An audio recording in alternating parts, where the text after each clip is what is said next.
यहाँ की सबसे बड़ी लॉबी है हिंदू, और सबसे ज्यादा एजुकेटेड मैन लोग जो हैं वो इंडियन है। अमेरिका में चले जाए। कि भारत के प्राइम मिनिस्टर नरेंद्र मोदी ने एक ट्वीट की है, और वो ट्वीट जो है वो सीधी सीधी कनाडा को कहा गया है कि हमारे लोगों को जो इंडियंस हैं या फिर ये कि जो हिंदूज हैं वो अपने आप को यकीनन सेफ नहीं समझ रहे होंगे इस वक्त, क्योंकि जिस तरह के चरस गांजा पीने वाले खालिस्तानी जो अपने आप को खालिस्तानी बोलते हैं, जिसका कोई वजूद नहीं है खालिस्तान का, ये कनाडा को धीरे धीरे खत्म करते चले जा रहे हैं। कनाडा में एक मंदिर पे अटैक हुआ, जिसके एक दिन 2 दिन बाद इंडिया के प्राइम मिनिस्टर ने प्रॉपर उन्होंने जो उनसे वो स्टेटमेंट दी और वार्न भी किया, समझ लें अटैक भी किया है कि भाई अगर हमारी कम्युनिटी या हमारे लोगों के साथ किसी भी कंट्री में ऐसा हो, चाहे वो कनाडा हो चाहे वो बांग्लादेश हो, हम बर्दाश्त नहीं करेंगे।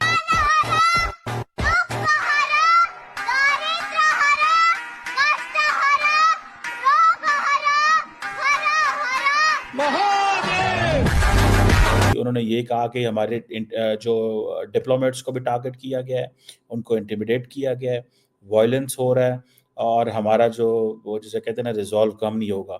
और इन कैनेडियंस को कहा है कि अब ये एक ऐसी चीज़ है जो हमेशा हमेशा और साढ़े पंजाबी कहते हैं लत उत्ते रखना।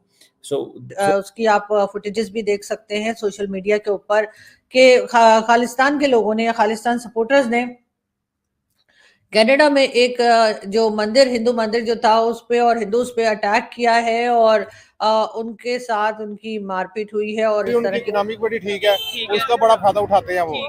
और दूसरा वैसे बेसिकली कमजोर है मुसलमान कंट्री। क्यों कमजोर है? मैं वही तो कह रहा हूँ, वो एक कंट्री, हम 57 दुनिया के दोनों से एजुकेशन में बहुत पीछे हैं। जय हिंद दोस्तों, हाल ही में कनाडा के हिंदू मंदिरों पर बहुत ज्यादा अत्याचार और मंदिर को तोड़ फोड़ कर दिया गया है, और कनाडा के सरकार वहां के मुस्लिमों को बहुत ज्यादा सपोर्ट करती है। लेकिन वहां के हिंदू एकजुट होकर राष्ट्रीय गान और जय श्री राम के नारा भी लगा रहे हैं। ये मोदी भी यह खबर सुन के बहुत दुखी हैं और अपने ट्वीट पर यह ट्वीट किए हैं कि यह घटना जानबूझ के किया गया है। कनाडा सरकार के चेतावनी भी दिए हैं कि वहाँ के हिंदू सेफ रहना चाहिए। यहाँ तक कि भारत के विदेश मंत्री भी इस पर एक्शन लिए हैं और कनाडा सरकार को निंदा भी किए हैं और बोले हैं कि वहाँ के मंदिरों पर सुरक्षा बढ़ा देना चाहिए और जो भी ये अपराध किए हैं उनको सजा मिलना चाहिए। चल देखते हैं कि इसके बारे में पाकिस्तानी पब्लिक क्या कुछ बोल रही है और क्या कुछ सोच रही है। बने रहे वीडियो को अंत तक। अधिकार पूरा करके अपने सनातनी होने का की जिम्मेदारी पूरी करके उन्होंने बताया कि मेरे मंदिर को अब छुओगे या हिंदुओं को कुछ करोगे या हिंदुओं के नरसंहार और जेनोसाइड के बारे में सोचोगे तो ईंट पत्थर का जवाब अब भगवे झंडे से दिया जाएगा। अब आती है बात कि ये जुत्ती छाप ड्रग्स स्मगलर जो सो कॉल्ड खुद को खालिस्तानी बोलते हैं, क्या इनकी मुलाकात कभी ओरिजिनल खालसा से हुई है?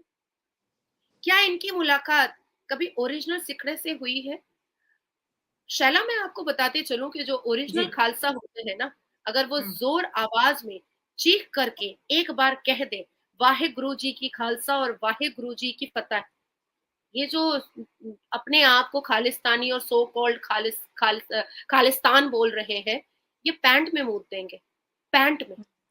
क्योंकि जो ओरिजिनल खालसा होते हैं वो इतने पोलाइट, इतने काम होते हैं और देश के प्रति, मिट्टी के प्रति, जब धरती के प्रति, भारत के प्रति, भारत के नेशनल झंडे के प्रति, भगवे झंडे के प्रति इतना प्रेम उनको होता है, इतना प्रेम होता है कि 70% खालसा जो होते हैं, 70% जो सिखड़े होते हैं, 70% जो पंजाबीज होते हैं, वो हमारे देश की सेना में जाते हैं और बॉर्डर पर होते हैं। बिल्कुल, हमने देखा है, बॉर्डर पर होते हैं, वो छातियां चौड़ी कर करके ना गोलियां खाते हैं। और याद किया जाए, जब हमने 4 जंगें पाकिस्तान से जीती थी और लड़ी थी, तो उसमें कई पंजाबी थे जिन्होंने छाती पे गोलियां खाई हैं, लेकिन भारत को बचाया है। Very big media machine. Nobody on earth can compete the Indian media machine. ये मैं आपको बात बताऊं, कनाडा के इंसिडेंट के बाद ये जो कुछ हो रहा है, उसके बाद आप देख लें, ये चीज़ जो है एक नई चीज़ सामने आ रही है। This is first of time, ठीक है जी। मैं ज़ाती तौर पे ये समझता हूँ, मुझे जो चीज़ नज़र आ रही है वो ये नज़र आ रही है, ठीक है ना जी।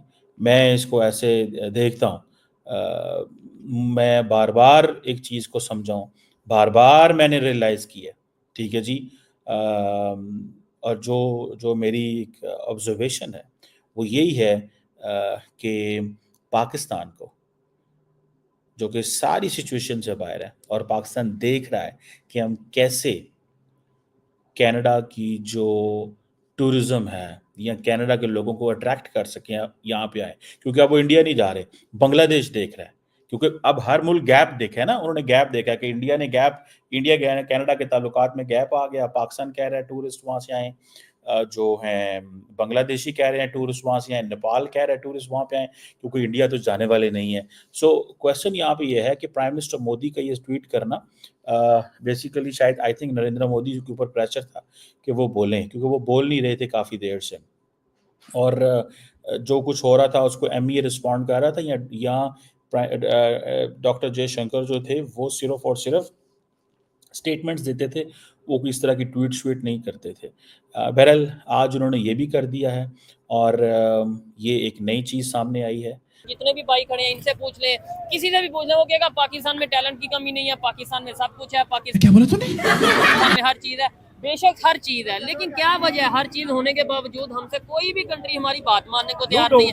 मैं कहता हूँ चलें, ये भाई से पहले बात कर रहे थे, हमने फलस्तीन की जंग क्यों नहीं रुकवा दी, फलस्तीन इसराइल की, ठीक है, हमारे पास भी सब कुछ है, तो हमने अभी तक जंग क्यों नहीं रुकवा दी? उन्होंने एक मंदिर अगर उनका इशू हुआ है तो उन्होंने वार्निंग दे दी है। वार्निंग क्या समझ लें, सीधा सीधा उन्होंने स्टेटमेंट दे दी है। आप छोटी सी एक जो है ना, आप देखिए अगर आप स्पोर्ट्स से थोड़ा सा रिलेटेड है ना, मैं आपको छोटी सी बात बताऊँ, इंडिया अगर चाहे ना, ये अब चैंपियन ट्रॉफी पाकिस्तान में हो रही है, ठीक है, उन्होंने कहा है जी कि हमने रात को, पहले नंबर तो वो मान ही नहीं रहे थे, हम लोगों ने जो वर्ल्ड कप वहाँ पे अभी खेल के आए हैं, ठीक है, अब उनकी यानी कि हर चीज की इकोनॉमी को छोड़ दे, एक साइड पे रखे, लेकिन उनकी गवर्नमेंट जो है ना, वो इतना की स्टैंड लेती है, या इतनी की वो ताकतवर समझ ले कि वो हर एक काम को अपनी मर्जी के मुताबिक अपने सांचे में डालती है। उसके बाद पूरी वर्ल्ड में कुछ लोगों को लगता है जी पाकिस्तान, बांग्लादेश, ये छोटे कंट्री है, इन पे प्रेशर हो भाई, वो क्या वो तो मेरे भाई वो इस टाइम दुनिया की 5वीं बड़ी मंडी है, और उसका उन्होंने कहा जी कि मैंने नेक्स्ट ये तकरीबन